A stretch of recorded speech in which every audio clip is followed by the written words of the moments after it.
امریکہ اور ایران کے درمیان جنگ بندی ختم ہوئے آج 10 روز ہو گئے ہیں اور امریکہ 10 روز سے شدید بمباری کر رہا ہے ایران کے اوپر۔ پہلے وہ اس کے ساحلی علاقوں میں جو ابنائے ہرمز کے پاس تھے وہاں پر حملے کر رہا تھا، اس کے بعد اس نے ڈرون بنانے والی فیکٹریز کے اوپر بھی حملہ کیا، اب وہ بریجز کو بھی تباہ کر رہا ہے، اور کل ایک واٹر ڈیسیلینیشن پلانٹ بھی ہٹ ہوا جس میں ایرانی حکومت کا کہنا ہے کہ 10,000 ایرانی پینے والے پانی سے محروم ہو گئے۔ اس کے جواب میں ایران نے کویت کے ایک ڈیسیلینیشن پلانٹ کو ہٹ کیا جس کی شدید مذمت کی کویت نے، اور لازمی بات ہے کہ پینے والا پانی صحرائی علاقوں میں بہت قیمتی ہے اور یہ بہت خطرناک امر ہے۔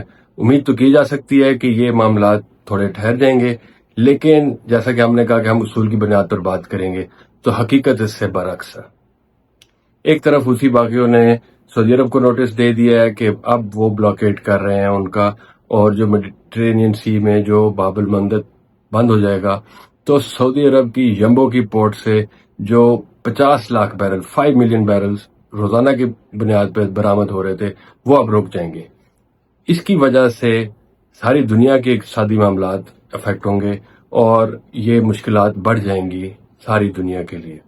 دوسری جانب امریکہ بھی اسکیلیشن کر رہا ہے اور انہوں نے مزید F-15 F-35 فائٹرز اور ریفیولنگ کے جہاز منگوا لیے ہیں، تو معاملات بگڑتے نظر آ رہے ہیں۔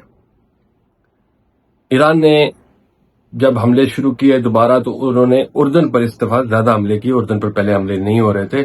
لگتا ہے کہ کچھ ملٹری ایسٹس امریکہ نے موو کیے اردن، اور ایران نے ان کو نشانہ بنایا، اور 2 امریکی فوجی اردن میں مارے گئے، اور اس کے بعد کل عراق میں ایک امریکی فوجی مارا گیا۔ تو اب امریکہ میں باڈی بیگز بھی جا رہے ہیں، اور اس حوالے سے آپ ایک اپ ڈیٹ رپورٹ دیکھیں الجزیرہ کی، ملاحظہ کیجیے۔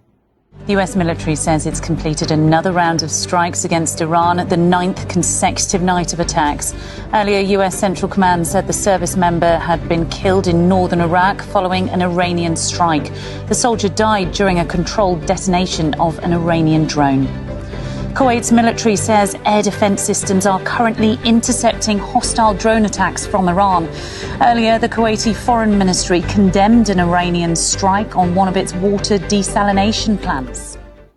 جیسا کہ آپ نے دیکھا رپورٹ میں کہ معاملات اسکیلیٹ ہو رہے ہیں، اسی طرح ساتھ ساتھ ایئر لائنز بھی خلیجی ممالک کی وہ ان کی پروازیں منسوخ ہو رہی ہیں۔ UAE کی تمام پروازیں کویت کے لیے اور سعودی عرب کے لیے منسوخ ہو گئیں، سعودی عرب کی اپنی تمام بین الاقوامی پروازیں منسوخ ہو گئیں، تو معاملات بگڑتے جا رہے ہیں۔ اور ایران کی اس میں اسٹریٹجی یہ نظر آ رہی ہے کہ وہ عالمی اقتصادی معاملات کو اٹیک کرے اور خلیجی ممالک کو اٹیک کرے، اور آئی فار این آئی، اگر ایران میں برج پہ حملہ ہوگا تو یہ وہاں برج پر حملہ کریں گے، اگر ایران میں ڈیسیلینیشن پلانٹ پہ حملہ ہوگا تو وہ خلیجی ممالک میں ڈیسیلینیشن پلانٹس پر حملہ کریں گے۔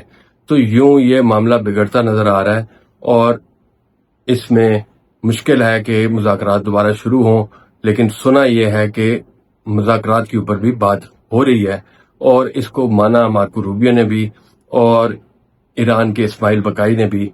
یہ سنیے انہوں نے کیا کہا۔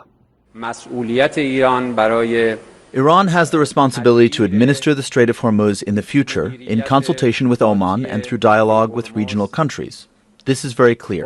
There is no justification for America to violate Article 5 of the Memorandum of Understanding. No one can justify violations because of differences in interpretations of the text. Mediators are working and trying to de-escalate tensions. At the same time, we are doing everything we can to stop the U.S. from their criminal acts. There have been some offers. We have received messages through mediators. I'm not going to go into the details, but in recent days, diplomatic channels have been active, and ideas have been conveyed to us by certain mediators. جیسا کہ آپ نے ایران کے وزارت خارجہ کے ترجمان اسماعیل بقائی کی بات سنی، انہوں نے کہا کہ کلاز نمبر 5 MOU کے مطابق ایران اور عمان نے مل کر مینج کرنا تھا ابنائے ہرمز کو، اور اس میں امریکہ کا کوئی تعلق نہیں تھا، اور امریکہ اب اس سے پیچھے نہیں ہٹ سکتا۔ تو انہوں نے واضح کر دیا کہ یہ لیوریج ان کی ہے ابنائے ہرمز کی، اور اس کو وہ چھوڑنے کے لیے تیار نہیں ہے، اور یقیناً اس میں پھر ایران کو نقصان ہوگا اگر وہ اس سے پیچھے ہٹ جائیں۔ دوسری جانب امریکہ بھی اپنا دباؤ بڑھا رہا ہے، اپنی فائٹر جیٹس موو کر رہا ہے، جیسے پہلے آپ کو بتایا۔ اب ان دو ممالک میں مسئلہ ٹرسٹ کا ہے، اعتماد کا ہے، کیونکہ 2 دفعہ پہلے بھی امریکہ نے مذاکرات کے دوران ایران پر حملہ کیا تو ایرانیوں کو بہت زیادہ اعتبار نہیں ہے، اور پھر ساتھ ساتھ امریکہ نے بغیر ایران کو انوالو کیے عمان کے ساحل کے ساتھ سے شپس گزارنے شروع کر دیے۔ لبنان میں بھی ایک دو روز بعد ایم او یو سائن ہونے کے بعد انہوں نے ایسا ایگریمنٹ کیا جس میں وہ سیز فائر کا کوئی ذکر نہیں تھا۔ تو اس وجہ سے ایران نے یہ چیزوں کو ایسکیلیٹ کیا۔ اس دفعہ ایسکیلیشن ایران کی طرف سے تھی اور وہ اپنی لیوریج نہیں چھوڑنا چاہتے۔ دوسری جانب صدر ٹرمپ یہ لیوریج ان کو کسی قیمت پہ نہیں دینا چاہتے، ان کو لگتا ہے کہ یہ ہار کے مترادف ہے، تو اسی لیے وہ اب F-15 F-35 موو کر رہے ہیں علاقے میں اور جنگ بڑھانے کے اشارے دے رہے ہیں۔ تو سوال یہ بنتا ہے کہ کیا صدر ٹرمپ گراؤنڈ انویژن کرنے لگے ہیں ایران کی؟ کیونکہ ایک دفعہ پہلے آپ نے دیکھا ہوگا جنگ کے شروع میں ایک پائلٹ ریسکیو مشن تھا جس میں بہت نقصان ہوا امریکہ کو، تو اس مشن کی ناکامی کے بعد امریکہ نے گراؤنڈ ٹروپس بھیجنے کا اپنا فیصلہ مؤخر کر دیا۔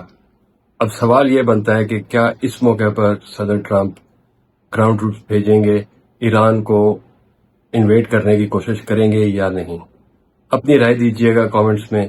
آپ دیکھ رہے ہیں پیوٹ رپورٹ، میں ہوں سلیمان ملک۔ سبسکرائب کرنا مت بھولیے گا۔